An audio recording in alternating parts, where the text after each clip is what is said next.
El Compendio del Catecismo, con el Padre Antonio López.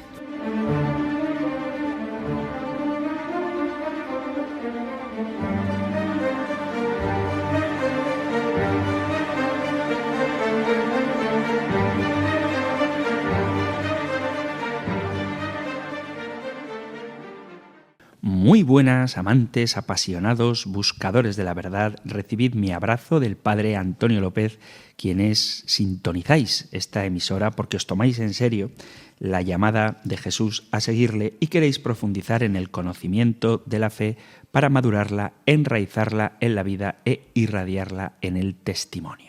Vamos a seguir hablando del hombre y quiero agradecer a todos los oyentes y oyentas de este espacio que seáis fieles y fielas a la formación cristiana que ofrece el Compendio del Catecismo. Pensaréis que me he vuelto loco utilizando este lenguaje inclusivo tan impostado y absurdo, pero espero que entendáis la broma porque hoy vamos a hablar de la igual dignidad entre hombres y mujeres. Y no tiene nada que ver con el lenguaje, sino con algo mucho más profundo y esencial, y es que hemos sido creados a imagen de Dios y estamos todos llamados al mismo destino, a la misma santidad, a participar íntimamente, vitalmente, eternamente en el amor de Dios. Toda la finalidad de la doctrina y de la enseñanza debe ser puesta en el amor que no acaba, porque se puede muy bien exponer lo que es preciso creer, esperar o hacer, pero sobre todo debe resaltarse que el amor de nuestro Señor siempre prevalece, a fin de que cada uno comprenda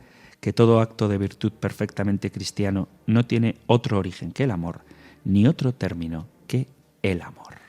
Pues tú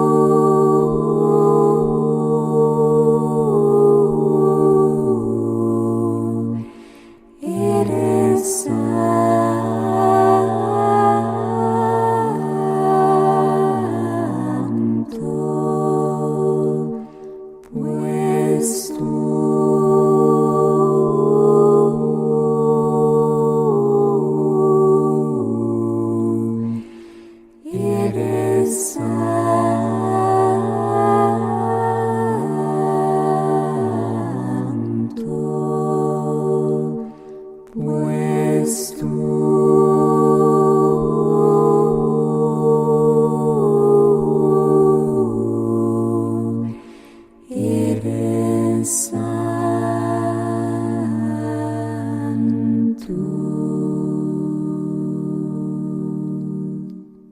Padre nuestro que habitas en el cielo, en la tierra y en todo lugar, Creador del universo, cada día que pasa me siento maravillado con la grandeza de tu creación y agradecido por haberme concedido el don de la fe y de la vida.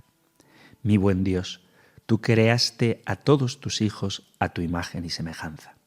Quiero pedirte en este día de manera muy especial por la igualdad entre las personas, porque a pesar de que todos somos seres humanos y todos hijos tuyos, y merecemos respeto, Señor, existen en el mundo quienes aún son víctimas de discriminación, de violencia y de faltas de respeto hacia su dignidad. Señor de mi vida, haz que eso termine, que se acabe la violencia en el mundo por nuestras diferentes características, violencia contra hombres, contra mujeres, contra niños, contra diferentes etnias y grupos, que si bien es cierto que tienen diferentes características, todos tenemos algo en común. Somos amados por ti.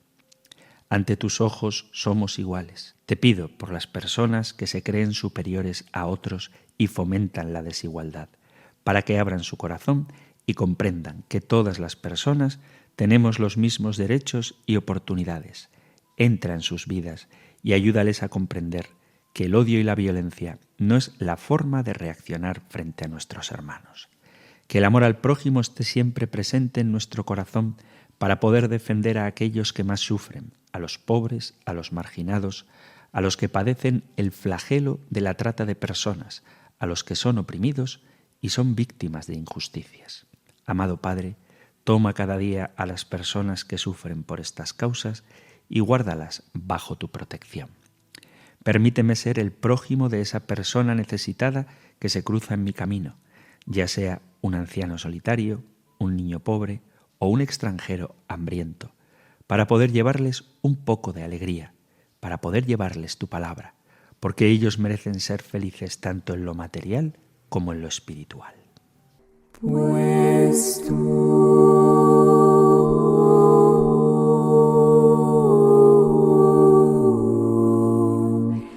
eres santo,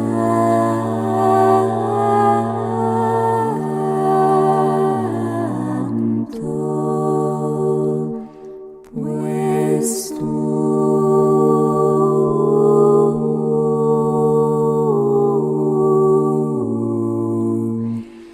eres santo,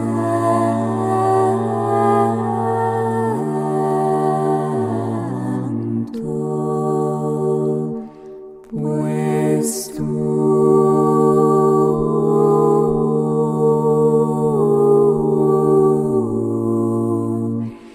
eres santo.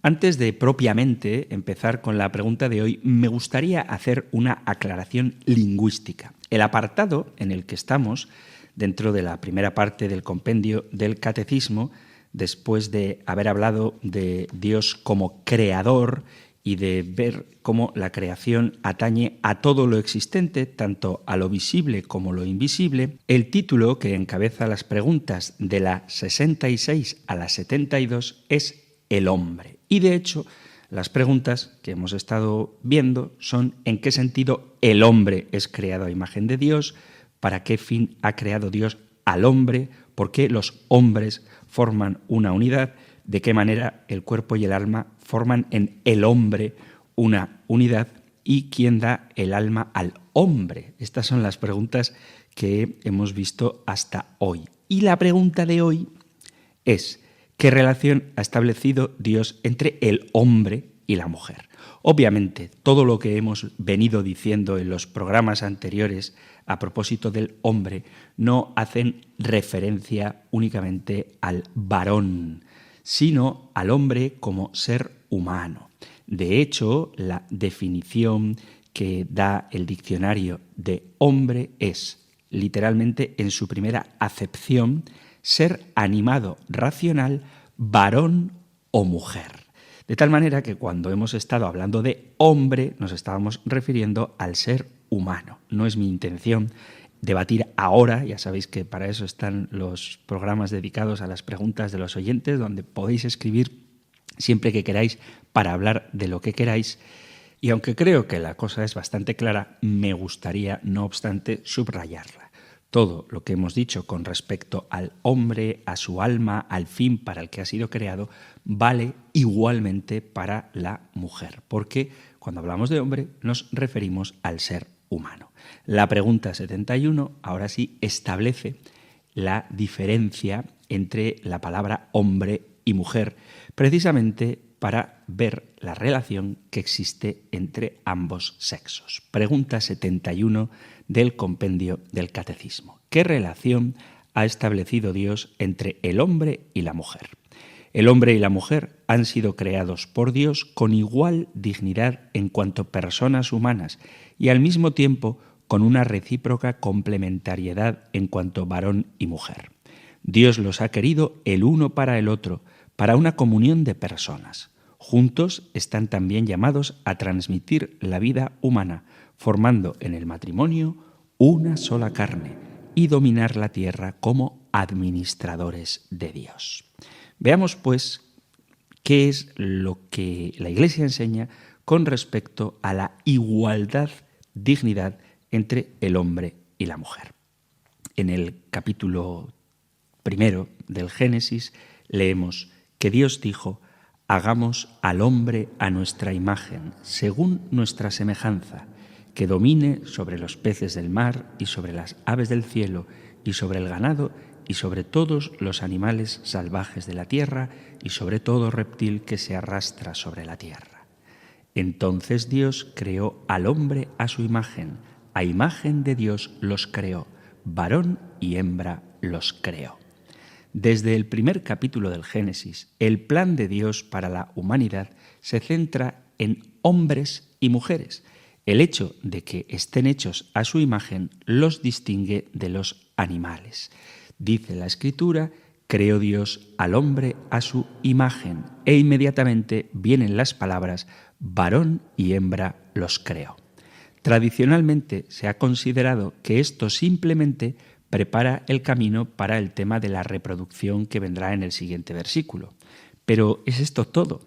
¿Es significativo que se mencione inmediatamente la diferenciación sexual a diferencia de los animales, que no aparece en el libro del Génesis? Cuando preguntamos qué significa esta diferenciación sexual para comprender la imagen de Dios, veremos un significado mucho más rico. El paralelismo poético es sinónimo. El autor pretende que veamos que la segunda línea explica con más detalle la primera. Eso significa que la diferencia sexual es parte de la imagen de Dios, y de ahí que hombres y mujeres sean igualmente hechos a imagen de Dios. Debemos tener cuidado de no derivar demasiado significado de este versículo, pero ya nos deja ver la imagen de Dios como algo principalmente estructural, como algo que además es social.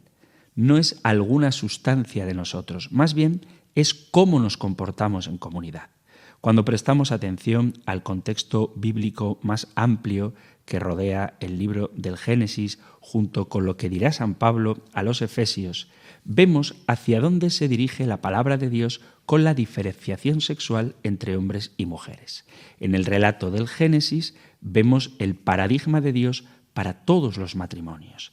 En el de la carta a los Efesios vemos cómo todos los matrimonios apuntan en última instancia al matrimonio de Cristo y la Iglesia. El matrimonio está pues vinculado con la cena de las bodas del Cordero. El tema de la imagen de Dios nos señala el destino de la nueva humanidad en Cristo. ¿Cómo se relaciona la diferenciación sexual con la historia del plan final de Dios para la humanidad? El género trabaja para transformarnos sacándonos de nosotros mismos. A través del amor traemos al amado a nosotros mismos y lo incorporamos a nuestra historia, porque el amor tiene su origen y su fin en Dios, que es amor.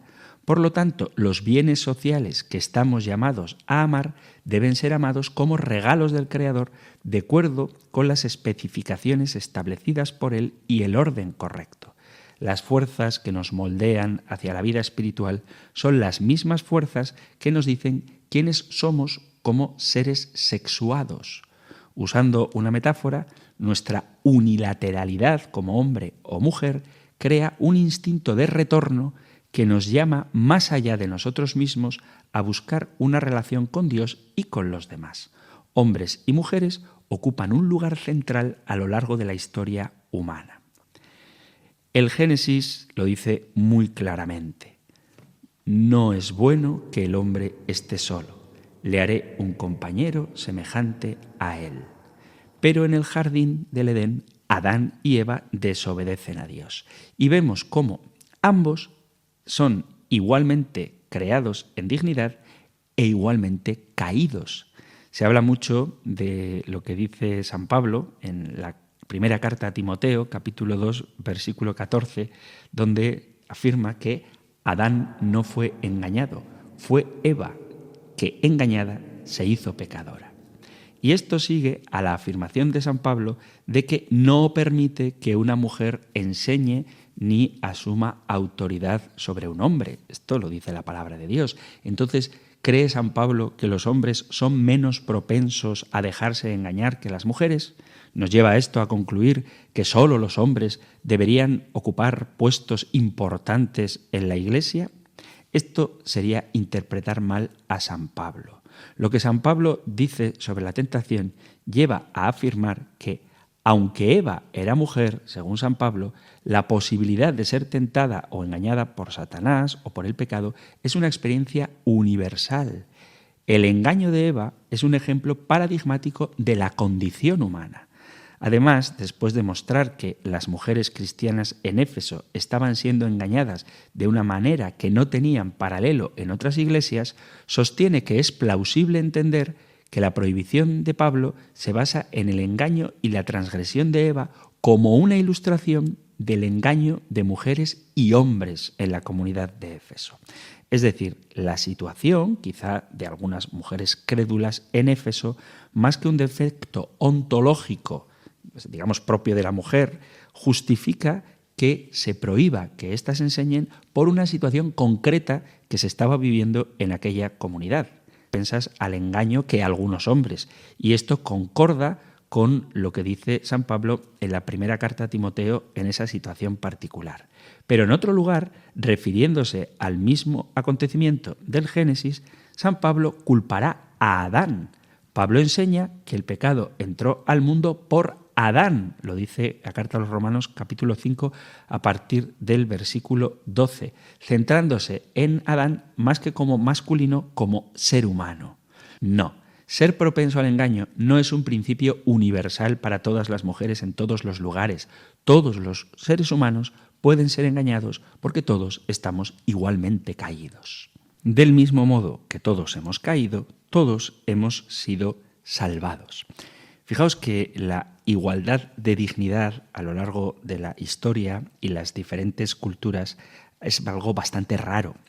No hay duda de que la mayoría de las culturas de la historia ofrecen corrientes que dificultan ver a las mujeres en igualdad de estatus que los hombres. La cultura en los días de San Pablo no era una excepción. Lo que sabemos sobre las mujeres y las actitudes hacia ellas en el mundo antiguo pinta un panorama terrible. En el judaísmo, las mujeres no contaban en el quórum necesario para una sinagoga. Los hombres judíos solían agradecer a Dios que no los hubiera hecho gentil, esclavo o mujer. En la cultura grecorromana las cosas eran todavía peor. Un escritor antiguo dijo que las mujeres eran la peor plaga que provocó Zeus. Ontológicamente, la perfección, la fuerza y la racionalidad se la atribuían únicamente a los hombres, imperfección, debilidad e irracionalidad a las mujeres. Las mujeres, aunque útiles, a veces eran consideradas meros bienes muebles sin inteligencia y sin estatus legal. Las relaciones sexuales extramatrimoniales a menudo se consideraban aceptables para el marido, pero vergonzosas para la esposa. El infanticidio y el abandono de las niñas estaban generalizados, mucho más que el de los niños. Así, en general, las mujeres eran vistas como inferiores. ¿Cómo aborda esto San Pablo? ¿Dice Pablo que mujeres y hombres son igualmente portadores de la imagen de Dios o cree que los hombres son privilegiados y las mujeres serviles? Muchos piensan que la sumisión es la base de lo que San Pablo argumenta en la primera carta a Corintios capítulo 11. Os leo desde el versículo 2.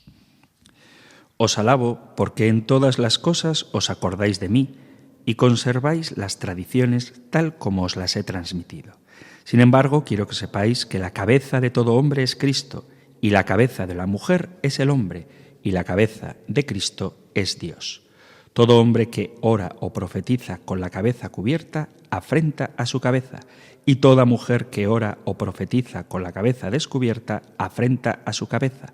Es como si la tuviera rapada. Por tanto, si una mujer no se cubre la cabeza, que se corte el pelo. Y si es afrentoso para una mujer cortarse el pelo o raparse, que se cubra. El hombre no debe cubrirse la cabeza, pues es imagen y reflejo de Dios, pero la mujer es reflejo del hombre.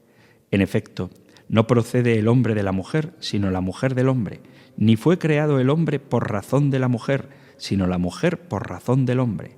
He ahí por qué debe llevar la mujer sobre la cabeza una señal de sujeción por razón de los ángeles. Por lo demás, ni la mujer sin el hombre, ni el hombre sin la mujer en el Señor. Porque si la mujer procede del hombre, el hombre a su vez nace mediante la mujer, y todo proviene de Dios. Juzgad por vosotros mismos. ¿Está bien que la mujer ore a Dios con la cabeza descubierta? ¿No os enseña la misma naturaleza que es una afrenta para el hombre la cabellera, mientras es una gloria para la mujer la cabellera? En efecto, la cabellera le ha sido dada a modo de velo. De todos modos, si alguien quiere discutir, no es esa nuestra costumbre ni la de las iglesias de Dios. En estos versículos está discutiendo la conveniencia de cubrirse la cabeza cuando los cristianos de Corinto se reúnen para la oración. La razón que da por la que el hombre no debe cubrirse la cabeza es porque él es imagen de la gloria de Dios, pero la mujer es gloria del hombre. Pablo está pensando en la narración de la creación en Génesis, porque continúa, porque no surgió el hombre de la mujer, sino la mujer del hombre, ni el hombre fue creado para la mujer, sino la mujer para el hombre. Entonces, a la luz de este pasaje, la pregunta que nos podríamos hacer es si las mujeres y los hombres llevan la imagen de Dios de diferente manera. ¿Están las mujeres entonces subordinadas a los hombres o están igualmente hombre y mujer hechos a imagen de Dios? Este es un punto crucial bastante conocido. Muchos intérpretes dicen que las mujeres están subordinadas por la creación y otros dicen que son iguales por creación. Parte del problema radica en la influencia que tiene la cultura en nuestra comprensión a la hora de leer los textos de San Pablo.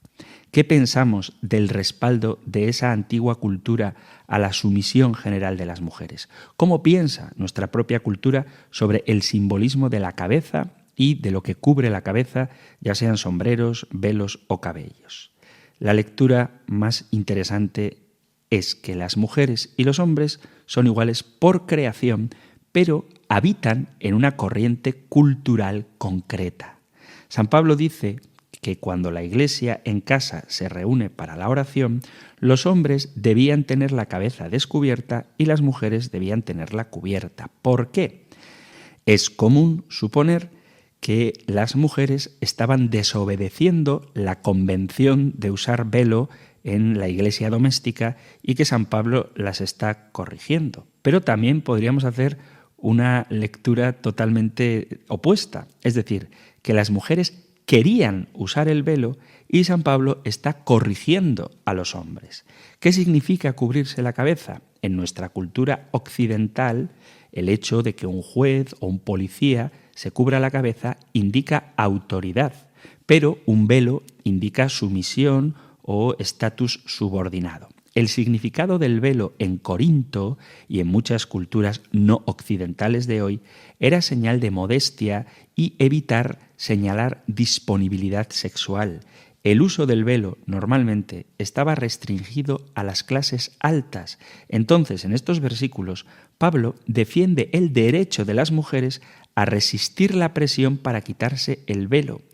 El apoyo de Pablo a todas el velo de las mujeres iguala las relaciones sociales en la comunidad. Aseguró respeto, honor y pureza sexual para las mujeres en la Iglesia a quienes se les negaba poder llevarlo. Este punto de vista también tiene sentido, porque dice el versículo 10 que una mujer debe tener autoridad sobre su propia cabeza. No hay necesidad de entender esto como una figura retórica que invierte el significado gramatical, como si debieran usar el velo en señal de aceptar la autoridad del hombre sobre sus cabezas. Todavía no hemos dicho nada sobre lo que significa la palabra cabeza.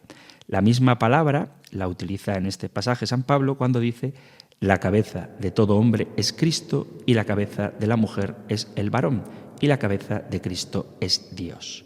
Comparada con la palabra cabeza en español, la palabra kefalé en griego tiene muchos significados metafóricos que incluyen, entre otros, fuente de vida. Fuente de vida tiene sentido en este contexto. Entonces, podríamos parafrasear a San Pablo diciendo: pero quiero que sepan que la vida de todo hombre proviene de Cristo, la vida de la mujer proviene del hombre y la vida de Cristo proviene de Dios. Las palabras de San Pablo no pretenden transmitir jerarquía en el sentido patriarcal. Lo que San Pablo está haciendo es equilibrar la igualdad y la distinción creada entre el hombre y la mujer, así como más tarde equilibrará la prioridad de la creación del hombre con la interdependencia del hombre y de la mujer. Entonces, ¿por qué dice San Pablo que el hombre no debe cubrirse la cabeza ya que es imagen de la gloria de Dios, pero la mujer es la gloria del hombre? San Pablo insta a que el hombre muestre su humildad ante Dios como la imagen sin adornos de Dios y la mujer muestre honor a Dios, a ella misma y a su familia, disminuyendo su gloria, su belleza en público en la adoración. El hecho de que la mujer haya sido creada por amor al hombre indica el propósito de su mayor belleza y su atracción a los hombres. Pablo no está menospreciando los atributos de las mujeres, sino que los ve bajo la luz positiva. El cabello de la mujer es la gloria de su cabeza. Su cabello es algo valioso que necesita ser protegido y manejado adecuadamente. La mujer es la gloria del hombre, dice San Pablo, y esto describe el poder que tienen las mujeres sobre los hombres. Entonces indica que las mujeres son hechas a imagen de Dios y son la gloria del hombre. Y esto tiene mucho más sentido que suponer que las mujeres llevan la imagen de Dios de una manera diferente o menor si la comparamos con los hombres. Fijaos que San Pablo no minimiza la distinción entre hombre y mujer. La mujer es la gloria de Dios, dice, y esto resalta el carácter distintivo de la mujer. Como todos nacemos de una mujer, los hombres no pueden existir sin las mujeres. Encajan, se adaptan bien el uno al otro. Y aquí aparece la imagen del capítulo 2 del Génesis. Para Adán, los animales no encajan, pero la mujer sí. Adán se regocija en la identidad, en distinción, exclamando que ella sí es hueso de mis huesos y carne de mi carne. La diferencia sexual dada por Dios impulsa a las personas en general a unirse en matrimonio y en comunidad. El modo en que San Pablo trata el velo muestra a mujeres y hombres expresando apropiadamente sus diferencias de género en formas culturalmente específicas que no son las mismas que nuestra cultura actual, pero que tiene todo el sentido. Desde la creación, hombres y mujeres tienen la misma dignidad. A imagen de Dios los creó, varón y hembra los creó. Hombres y mujeres, mujeres y hombres son igualmente portadores de la imagen de Dios. Poseen atributos distintivos necesariamente expresados en diversas situaciones culturales. De entre las diversas formas de expresar el género disponibles en nuestros contextos, debemos elegir aquellas que, marcando la diferencia, expresen su igual dignidad. Cada cultura tiende a veces a distorsionar la igualdad o desdibujar las diversas glorias que tienen la mujer y el hombre.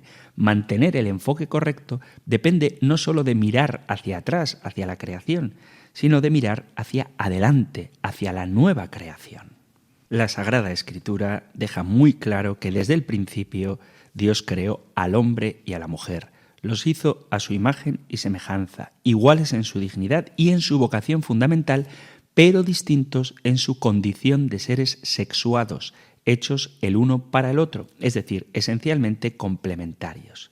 La sexualidad es mucho más que la genitalidad, pues abarca todos los aspectos del ser humano: autoconciencia, inteligencia, sensibilidad, capacidad de acoger y dar afecto, resistencia al dolor y al sufrimiento, aprecio de la vida, optimismo, religiosidad. Hombres y mujeres somos diferentes, muy diferentes, pero complementarios, hechos para vivir relacionados en la sociedad y particularmente en el matrimonio. Se podría sostener que esta condición sexuada explica de manera mejor o de forma mucho más explícita la esencia de Dios, esa expresión de la perfección infinita de Dios que es comunión trinitaria, unión en la diversidad, pluralidad en la unidad. Es decir, la condición sexuada hace más comprensible a los humanos el misterio de Dios uno y trino a la vez. Único Dios en tres personas distintas. Además, nos facilitaría experimentar la riqueza de la diversidad de los humanos, la belleza de la convivencia humana y las bondades de la complementariedad. Nos abriría finalmente a la capacidad de procreación, a la fecundidad del amor entre dos personas sexualmente diferentes y complementarias.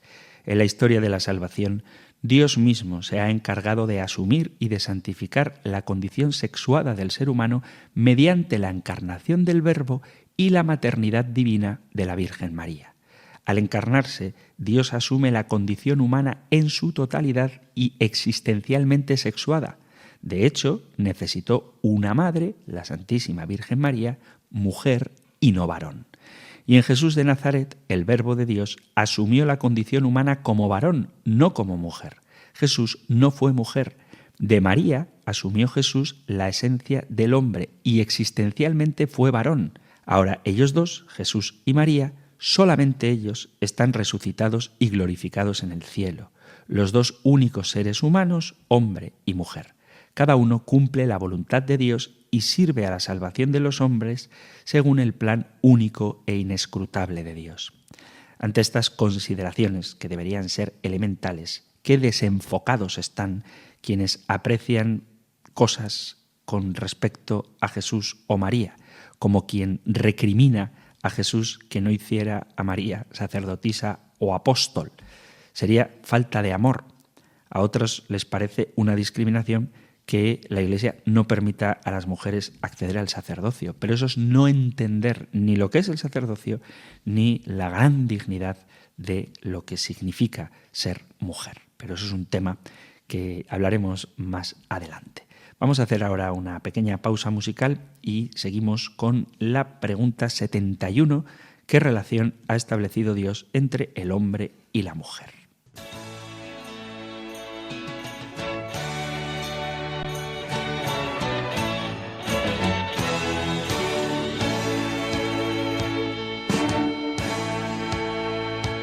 ¿Quién será la mujer que a tantos inspiró poemas bellos de amor?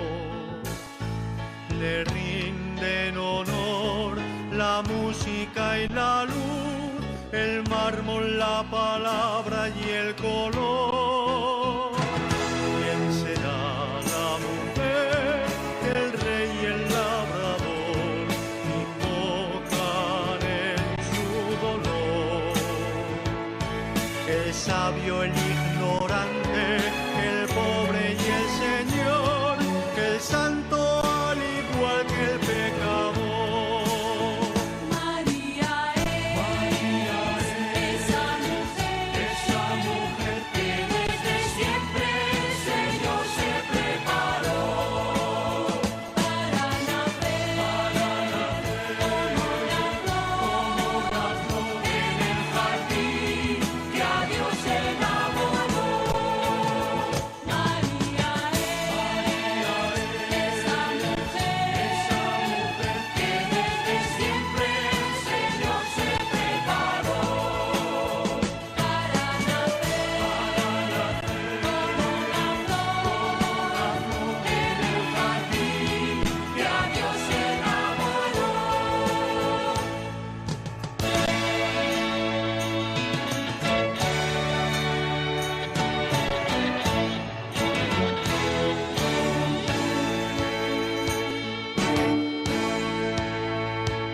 ¿Quién será la mujer radiante como el sol, vestida de resplandor? La luna a sus pies, el cielo en derredor y ángeles cantándole su amor. ¿Quién será la mujer? Estás en Radio María escuchando el Compendio del Catecismo, nuestro espacio para apasionados buscadores de la verdad, que puedes sintonizar de lunes a viernes de 4 a 5 de la tarde, una hora antes, si nos sintonizas desde las Islas Canarias. Estamos con la pregunta 71. ¿Qué relación ha establecido Dios entre el hombre y la mujer? Hemos visto cómo desde la creación ambos, hombre y mujer, son iguales en dignidad, igualmente creados como personas humanas y con una recíproca complementariedad en cuanto varón y mujer. Y estábamos viendo algunos pasajes de, sobre todo San Pablo, que parece que pondrían en duda esta igualdad para darnos cuenta de que no es así. Si en la creación Dios ha hecho hombres y mujeres iguales en dignidad, aunque distintos a su imagen y semejanza, ¿cómo continúa Dios haciendo esto en la obra de la nueva creación? El Nuevo Testamento ve una continuidad necesaria entre creación y redención. El plan de Dios en la escatología proporciona pruebas que confirman este deseo del Señor. El destino de mujeres y hombres refleja el propósito de la creación de la humanidad por parte de Dios. Más que esto, Jesús es fundamental. El destino humano, el pleno florecimiento de la imagen de Dios, se ha realizado en la resurrección de Cristo.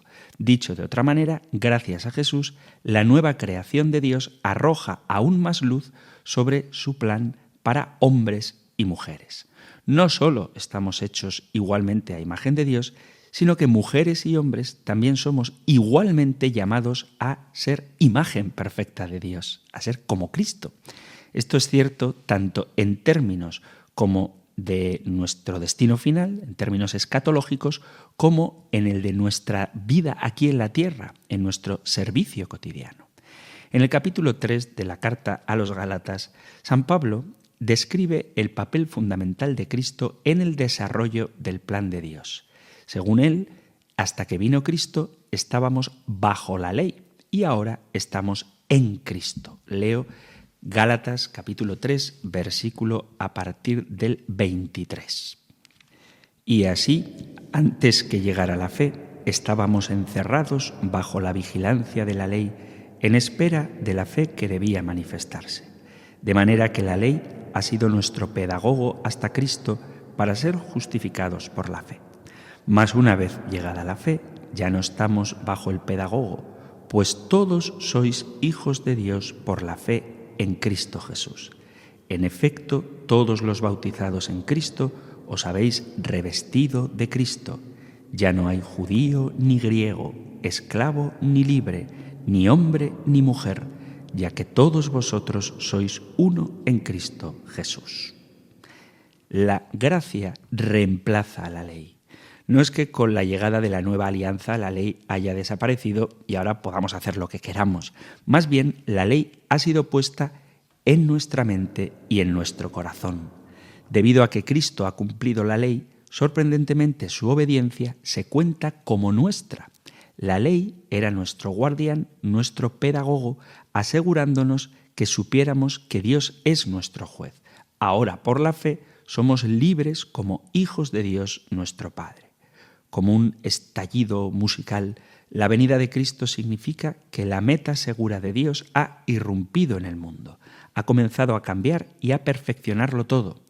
En el lenguaje que utiliza San Pablo, dice en otra parte que quien está en Cristo es una nueva criatura. Segunda carta a Corintios, capítulo 5, versículo 17. La renovación de cada persona en la conversión prefigura la renovación final de toda la creación. Como dice San Pablo explícitamente en la carta a los Gálatas capítulo 3, en el tema que estamos hablando hoy, es que mujeres y hombres comparten por igual esta nueva realidad, esta esperanza escatológica. Ambos la comparten igual sin distinción. Compartimos un destino igual. Vuelvo a repetir, no hay distinción entre judío y gentil, esclavo ni libre, ni hombre ni mujer. Junto con las distinciones de raza y rango, en la nueva creación de Dios, la distinción de sexo se vuelve irrelevante. Pablo está afirmando enfáticamente la igualdad de los sexos. Por supuesto, esto no quiere decir que las distinciones hayan sido realmente eliminadas. No ignoramos el sexo de las personas ni tratamos a alguien como si en realidad fuera del sexo opuesto o, desde luego, de modo sexualmente neutro. Ahora hay tantas variedades tan incomprensibles, pero bueno, ese sí que sería un tema interesante.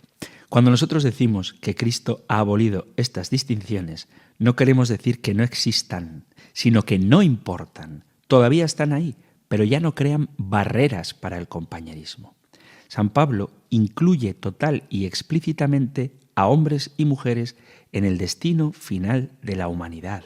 Ese destino será el de gobierno y autoridad como hijos de Dios y herederos iguales en Cristo.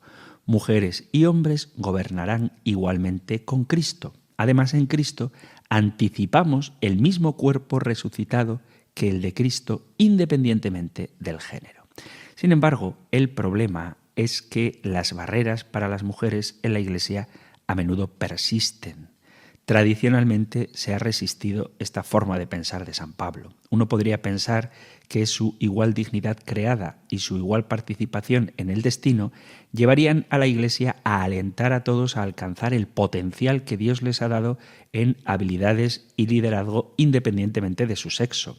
La pérdida real de una participación en la autoridad y el gobierno de las mujeres podríamos encontrarla como resultado de la caída del Génesis.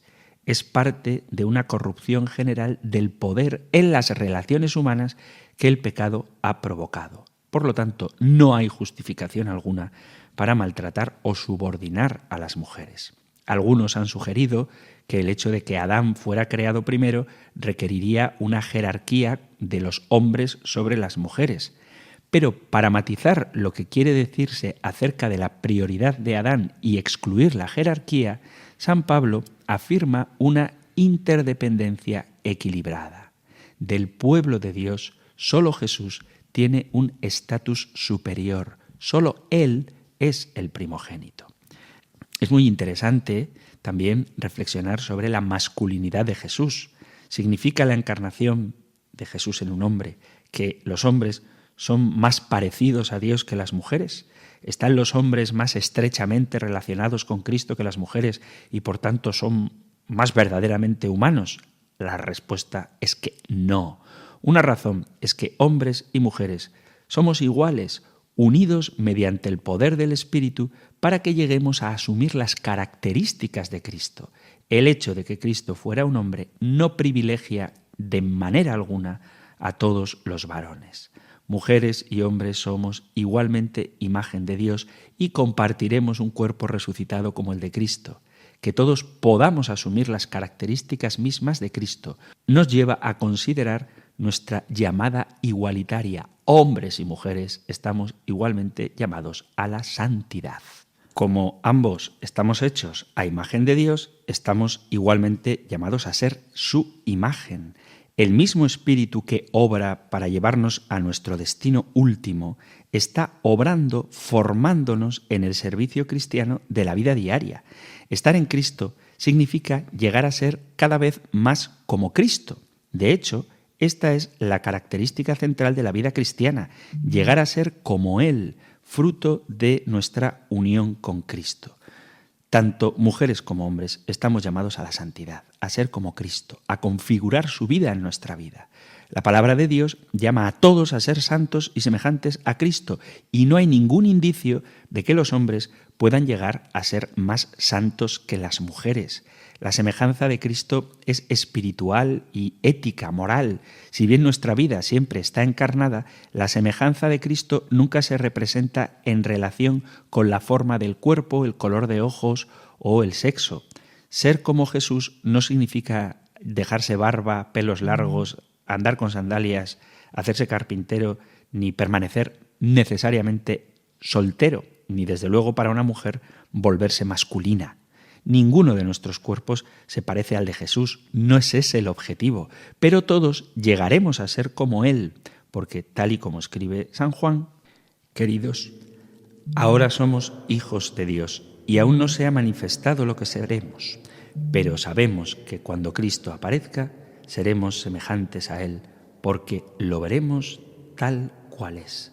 Todos los que tienen esta esperanza en Él se purifican así como Él es puro.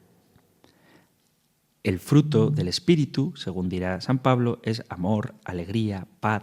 En resumen, el fruto del Espíritu es la imagen de la semejanza de Cristo, tanto en mujeres como en hombres.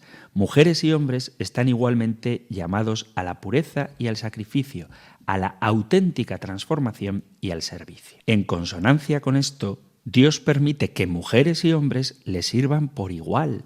Sin entrar ahora en la distinción entre el sacerdocio ministerial y el sacerdocio común de los fieles, todos los bautizados son sacerdotes y esto es fundamental para la llamada de Pablo a la adoración y al servicio en el cuerpo de Cristo, de la que habla en el capítulo 12 de la carta a los romanos. A todos se nos insta a ofrecer nuestros cuerpos como sacrificio vivo. Somos llamados a prestar servicios diversos en unidad. Dios nos ha dado a cada uno de nosotros dones espirituales para beneficiar al cuerpo de Cristo, que es la Iglesia. San Pablo nos insta a evaluar cuál es nuestro don personal según la fe y la gracia dada a cada uno de nosotros. Es problemático cuando los hombres afirman que la fe y la experiencia de una mujer no son válidas para discernir su don. San Pablo enseña que los dones se dan para satisfacer las necesidades del cuerpo de Cristo, que es su Iglesia. La lista de los dones que Pablo da es representativa, no es exhaustiva, pero sí que es verdad que cubre una amplia gama, donde profecía, servicio, enseñanza, exhortación, generosidad, liderazgo, misericordia. Es muy significativo que Dios dé dones espirituales tanto a las mujeres como a los hombres, pero no ve la necesidad de enseñar en la carta a los romanos de capítulo 12 que la mitad de lo que está diciendo no se aplique más que a la mitad de su audiencia. La verdad es que los dones espirituales son dados por Dios sin restricciones de sexo. Es triste cuando los hombres quieren reservarse para sí los dones de liderazgo o enseñanza o restringen la participación de las mujeres. El liderazgo exclusivamente masculino, a la larga, es tóxico e injusto y, en última instancia, reflejaría una teología diferente para mujeres y para hombres, cosa que no es así. El compendio del catecismo no tiene edición masculina y edición femenina. Todos estamos llamados igualmente a formarnos, todos estamos igualmente llamados a testimoniar la fe.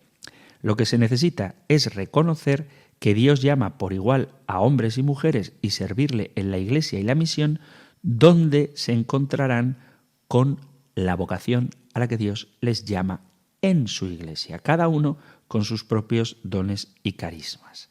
Por lo tanto, lo que agrada a Dios no es tu papel en la Iglesia, sino el modo en que te haces semejante a Cristo en la Iglesia y en el mundo. En las cartas de San Pablo enseña cómo las iglesias jóvenes, en concreto donde están sirviendo Timoteo y Tito, deben vivir como una comunidad que habita entre personas incrédulas. De manera similar, en pasajes que se conocen como códigos domésticos, como la carta a los Efesios o la carta a los Colosenses, Efesios capítulo 5 a partir del versículo 22 y en la carta a los Colosenses, en el capítulo 3 a partir del versículo 18, se ofrecen consejos dirigidos a esposas, esposos, hijos, padres, esclavos y amos. Podemos aprender de la forma en la que da diferentes consejos a cada grupo.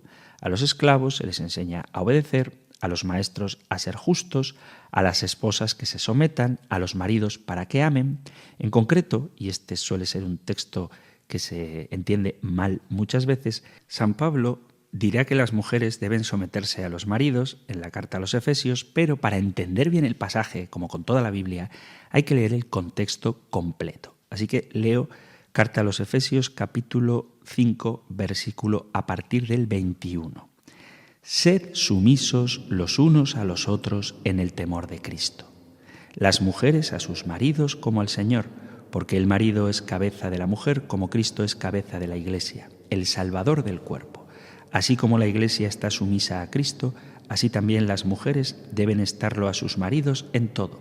Maridos, amad a vuestras mujeres como Cristo amó a la Iglesia y se entregó a sí mismo por ella para santificarla, purificándola mediante el baño del agua en virtud de la palabra y presentársela resplandeciente a sí mismo, sin que tenga mancha ni arruga ni cosa parecida, sino que sea santa e inmaculada. Así deben amar los maridos a sus mujeres como a sus propios cuerpos.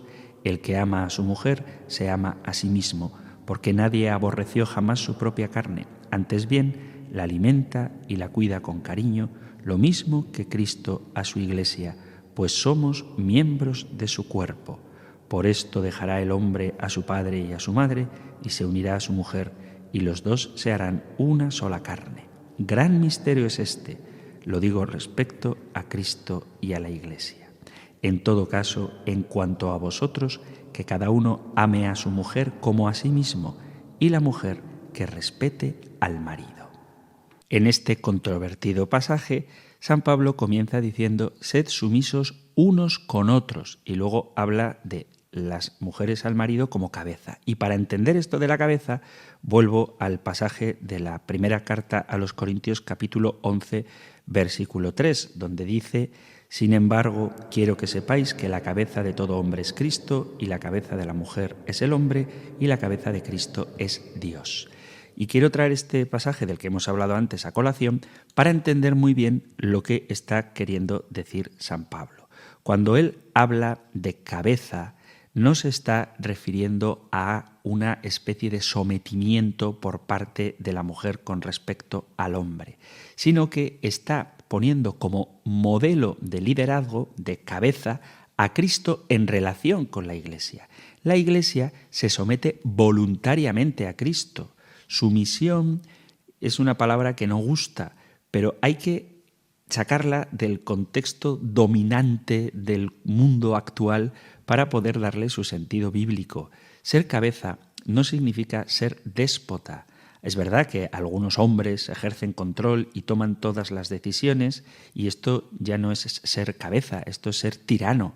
Es como si controlaran con una especie de collar de esos que llevan los perros que sueltan descargas eléctricas. La autoridad, concebida como control, conduce a juegos de poder. Uno busca dominar, ya sea mediante imposición, a veces desafortunada y vergonzosamente mediante violencia física, y muchas veces también con la violencia emocional.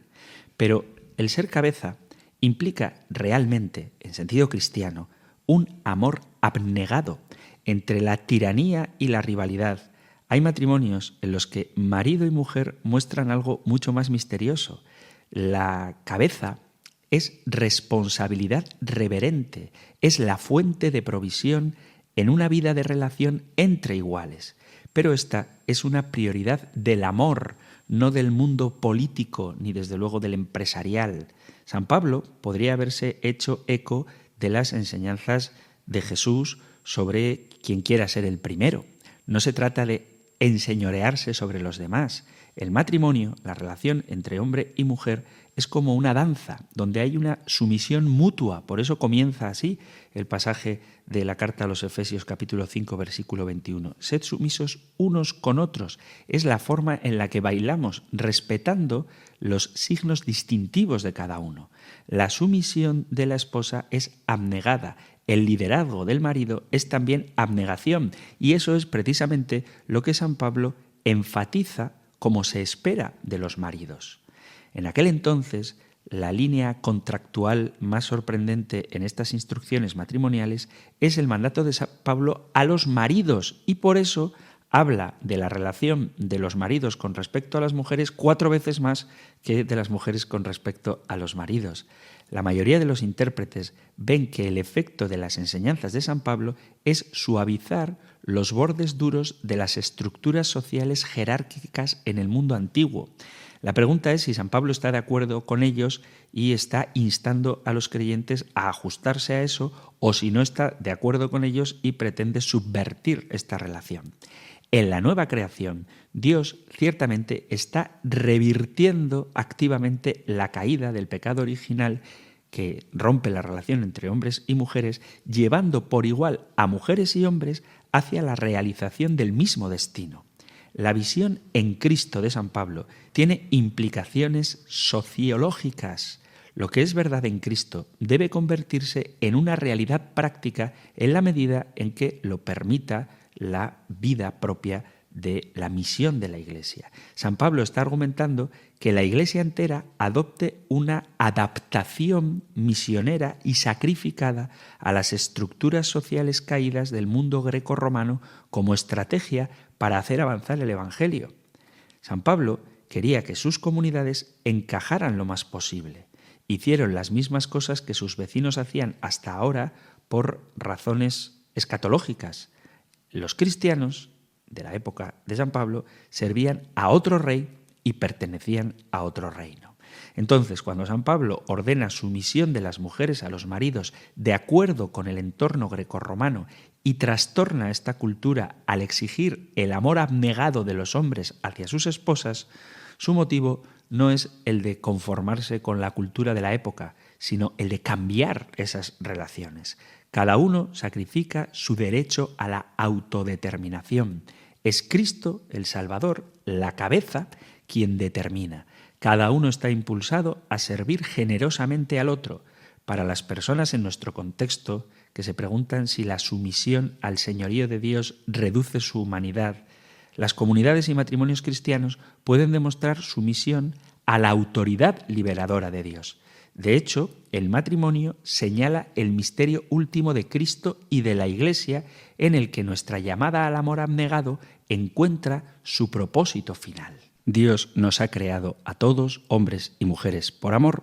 A todos nos quiere recrear en Cristo, haciéndonos imágenes del Verbo, del Hijo de Dios, y a todos nos llama a la comunión con Él en esta vida y en la vida eterna. No hay nada en la doctrina de la Iglesia que pretenda la superioridad del hombre sobre la mujer, ni tampoco la de la mujer sobre el hombre, sino que ambos en distinción y complementariedad somos uno, hechos a su imagen y semejanza.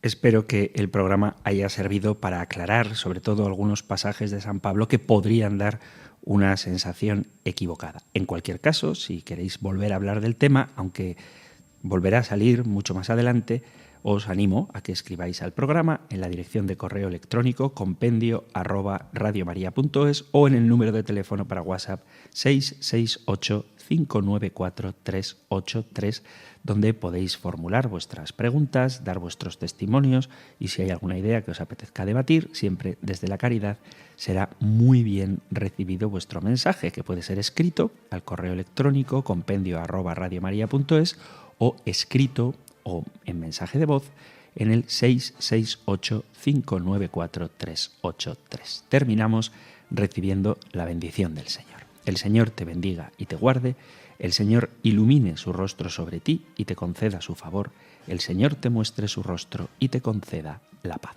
Pidiendo a Dios Padre la plenitud del Espíritu Santo y de la mano de María, Madre del Hijo, os emplazo hasta un nuevo programa del Compendio del Catecismo. Muchísimas gracias por estar ahí, un fuerte abrazo y que Dios os bendiga.